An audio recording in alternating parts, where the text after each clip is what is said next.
अस्सलाम वालेकुम दोस्तों, जैसा आप जानते हैं कि तुर्की के अंदर इलेक्शन हुआ और अर्दोगान के चाहने वाले भी बहुत हैं सारी दुनिया के अंदर, क्योंकि वो इस्लाम पे चलते हैं। इसी वजह से लोग खुशी मना रहे थे कि तुर्की में अर्दोगान जीत चुके हैं, पर ऐसा बिल्कुल भी नहीं है।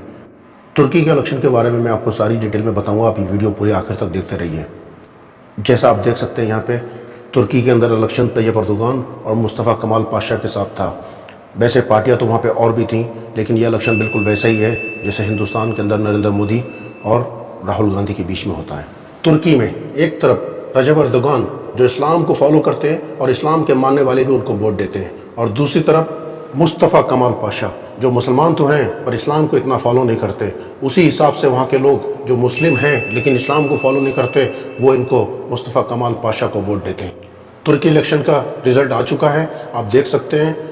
अर्दोगान को 49.5% वोट मिले और मुस्तफ़ा कमाल पाशा को 44.8% वोट मिले। मैं आपको बताता चलूं कि तुर्की के इलेक्शन हिंदुस्तान की तरह बिल्कुल भी नहीं होते हैं कि जिसके पास जितने ज़्यादा वोट उसकी जीत, बल्कि तुर्की के इलेक्शन होते हैं कि 50% वोटों पे जिसके पास 50% वोट आ जाए उसी की जीत होती है। जिस तरीके से आप देख सकते हैं तैयब अर्दोगान को 49.5% वोट मिले, अगर 5% वोट और उनको मिल जाते तो आज वो फिर से प्रेसिडेंट बन जाते हैं वहाँ के। जैसा आप देख सकते हैं कि तुर्की के इलेक्शन में किसी को भी 50% वोट नहीं मिले, इसलिए वहाँ के इलेक्शन कमीशन ने इसी महीने की 28 तारीख को दोबारा इलेक्शन करने के लिए बोला है। ये अर्दोगान के लिए बहुत बुरी हार भी हो सकती है 28 तारीख को। एक तरफ वो लोग हैं जो इस्लाम के मानने वाले तैयब अर्दोगान के लिए दुआ कर रहे हैं जीत की, और दूसरी तरफ वो हैं जो हाथ में शराब की बोतल लेके चाहते हैं कि इस्लाम से आज़ादी मिल जाए, जो मुस्तफ़ा कमाल पाशा को जिताना चाहते हैं। आप ये देखिए कि मुस्तफ़ा कमाल पाशा को जिताने के लिए लोग कितनी कोशिश कर रहे हैं वहाँ पे, और दूसरी तरफ आप ये देखिए कि तैयब अर्दोगान के लिए पूरी दुनिया में लोग कैसे दुआ करते हैं। पहले आप ये वीडियो देखें, उसके बाद मैं तुर्की सदर रजब तैयब अर्दोगान के लिए दुआ करता हूँ। अल्लाह तेरी जिंदगी लंबी करे, अल्लाह तुझे सेहत दे, अल्लाह तेरी हिफाजत करे, अल्लाह हम सबको हुजूर की नौकरी। मैं जब मखसूस दुआ मांगू तो मैं सबसे पहले तुर्की के सदर को दुआ देता हूं।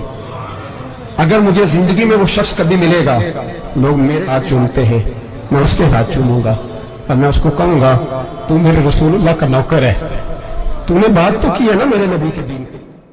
तो देखा दोस्तों आप कैसे करके लोग दुआ करते हैं तैयब अर्दोगान के लिए, क्योंकि वो इस्लाम पर चलते हैं। तो आप किसके लिए दुआ करते हैं दोस्तों, ये आप कमेंट्स बॉक्स में ज़रूर लिखें और ज़रूर बताएं, तैयब अर्दोगान के लिए या उस इंसान के लिए जो इस्लाम को फॉलो नहीं करता है। तो दोस्तों अगर आपको मेरी वीडियो पसंद आई है तो प्लीज़ मेरी वीडियो को शेयर करें, लाइक करें और सब्सक्राइब करना बिल्कुल भी ना भूलें। अगर आप चाहते हैं ऐसी वीडियो मैं आपके लिए बनाता रहूं तो प्लीज़ सब्सक्राइब करें अगली वीडियो के लिए। और मैं भी तैयब अर्दोगान के लिए दुआ करता हूँ कि अल्लाह ताला उनको इस महीने की 28 तारीख को जीत हासिल करें। और दोस्तों चैनल को सब्सक्राइब करना बिल्कुल भी नहीं भूलना। और जब तक आप तुर्की की ये वीडियो देखें, 30 सेकंड की वीडियो है कि तुर्की के लोग भी किस तरीके से उनके लिए दुआ कर रहे हैं।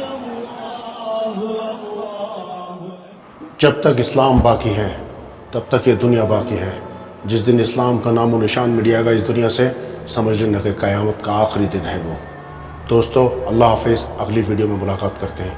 अस्सलाम वालेकुम रहमतुल्लाहि व बरकातुहू। Allahu Ekber. Ya Allah. Bismillah. Allahu Ekber. İslam'la derdi olanlara fırsat verme. Amin. İslam'la derdi olanlara iktidar